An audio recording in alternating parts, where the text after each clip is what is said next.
When I first learned about COVID, I was afraid of how I was going to keep myself and peers from being exposed and do our job at the same time. I spent the first 2 weeks terrified.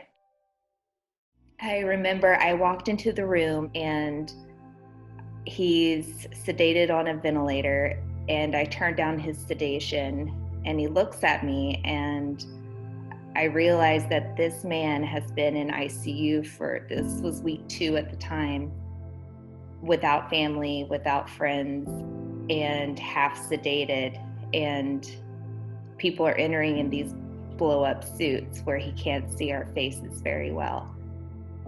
And I remembered FaceTiming his wife so he could see his wife and his children, and he used what strength and respiratory drive he had left to draw a heart on a piece of paper to tell them he loved them. And then at that point, I had to turn his oxygen up and his sedation up so he could recover. Seeing that patient see his wife on FaceTime, that it made my whole, I still reflect on it.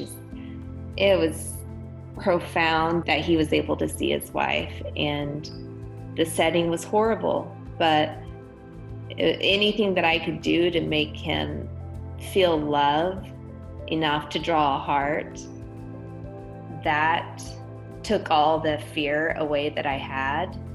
And I learned how to face that fear through love, compassion, and service to him. It's given me an opportunity to rediscover the value of humanity and what connects us.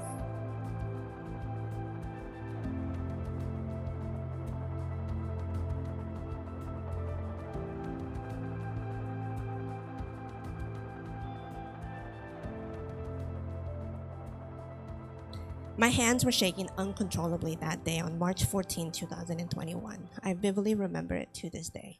I got a phone call, my phone rang, and I thought, oh, it must be my mom just informing me or updating me about something. And instead, it was my other uncle, calling me to tell me that he is in the ER and he suffered a traumatic brain injury, fell from a cherry picker 20 feet above the ground. And actually, he wasn't even supposed to be working that day. He was there because it was COVID-19 and we needed essential workers. We needed essential workers to be out, to be picking the fruit, to be cleaning the buildings. And everyday essential workers, millions of them, are just sacrificing and risking their lives for themselves and their families. He didn't have a choice to stay home. He didn't have a choice to not be able to work and provide for his family. And that day when he fell off the cherry picker, everything changed. What we set out to do at the COVID Connected Care Center was to develop a nurse triage line. We had this target that we were all charging towards, and all the old barriers didn't seem to matter anymore. It was like, if we needed some resource to make something happen, we just asked for it and made sure that we got it. And the bureaucracy, the red tape, a lot of that stuff just was kind of put in its place, as far as like, it just didn't seem as important. And I think there was mutual respect and collaboration and a desire to serve the patients first, kind of no matter what the cost was.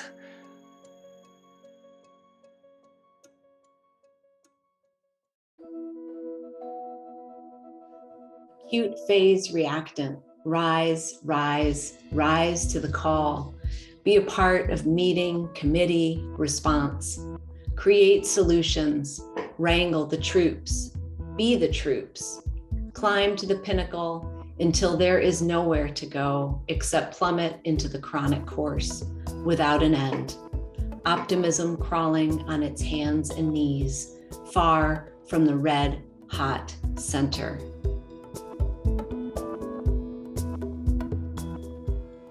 Maybe the most important thing is not operating at full capacity, but it's making sure your workforce can accommodate that capacity and making sure that they have that space to allow to flex into a situation that is so emergent.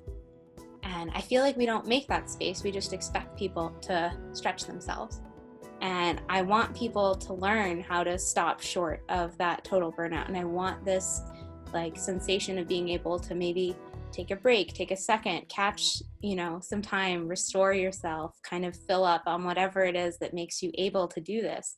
I want that to be something that we do all the time and not just when there's a pandemic.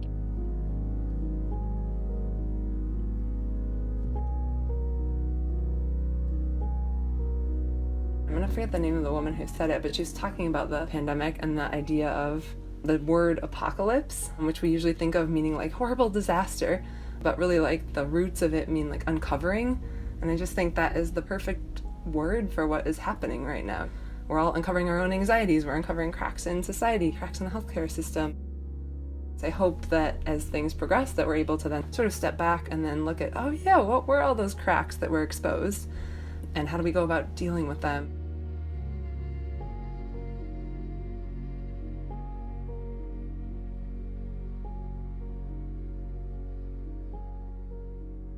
A poem is different for each person, like new leaves on the same tree. Readings in shades of green. We read the same poem at the same time, knowing that tomorrow these words will shed their meanings, reconfigure, and regroup. If each person wrote a poem for their neighbor, where would all our time go? Each day funneled from panels of glowing pixels and redirected to our hearts. Read me again. I have changed. A different poem each day, the same words in a different system for a new world order.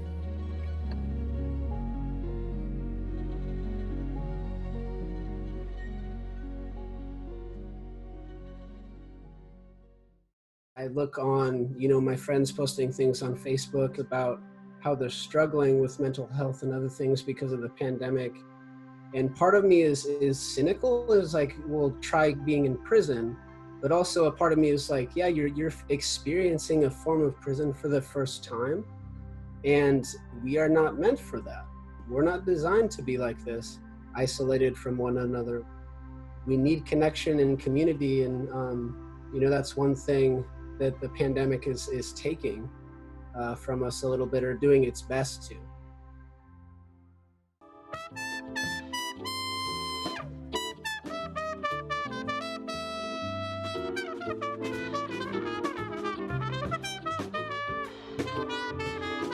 We want to be able to do an event safely. And since Milwaukee loves to throw a party, we can't all get together in one spot. How can we spread it out? Porch Fest. Let's do a Porch Fest. This is our community's response to bring like a little sound therapy to everyone's neighborhood. And I too am drawn forward, listening to people's stories, challenging myself to engage in the narrative. Beyond witnessing, this is our collaborative story. I rejoice in our fellowship by showing up as my authentic self, though this can cause unintended dissonance. I feel I have crossed a line from objective professionalism to variegated humanity, and I am uplifted by the messiness, adrift in timeless questions. Now is our time to practice.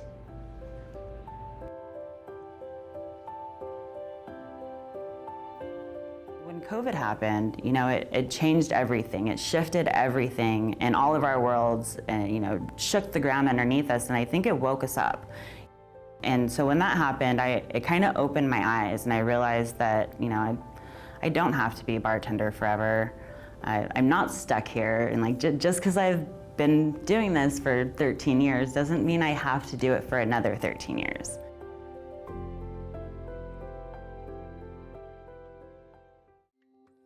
I have a sense of anxiety and nervousness when it comes to stepping out of my comfort zone, and Noetic was definitely one of those things.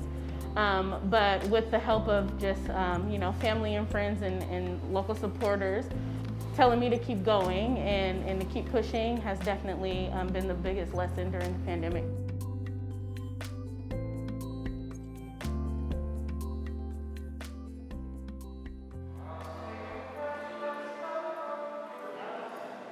Actually, we were exactly right here talking about having something for the community, because I think we closed for almost 1.5 months, 2 months, but there weren't service at all.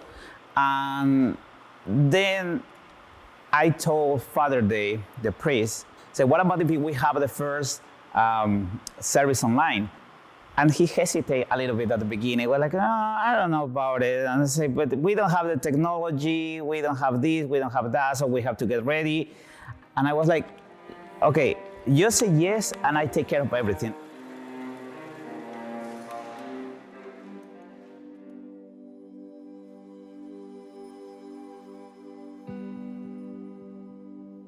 And I had no idea that come March, I was gonna get a call, March 16th, and my job was like, yeah, we're laying you off, like, indefinitely.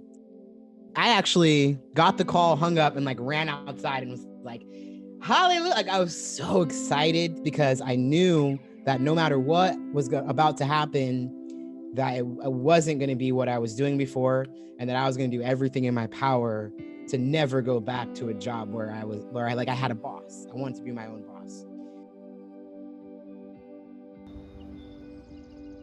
Luck doesn't exist. Luck is, you being prepared for the opportunities when they come.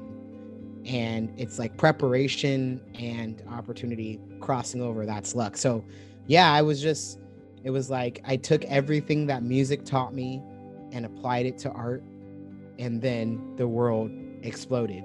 And on the COVID front and on the Black Lives Matter front. And I was just like, in the right place at the right time in a lot of ways.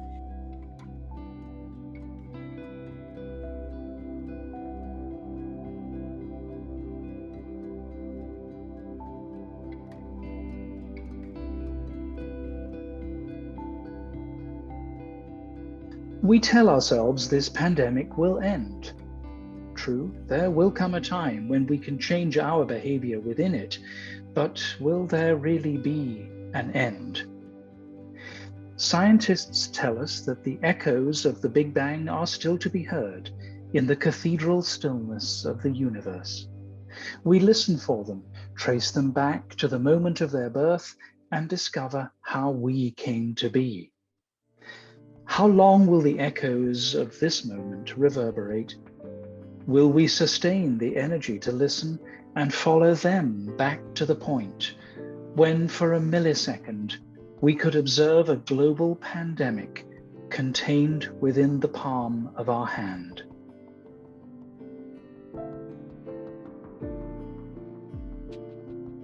What do we do now in this new world, this new normal? How do we live this way? This may be the perfect time to just bust it open and recreate something that's way better. And I mean, there has to be a way. It's how you keep human spirits strong. Like, you have to have that energy present, and that is wellness, that is well-being.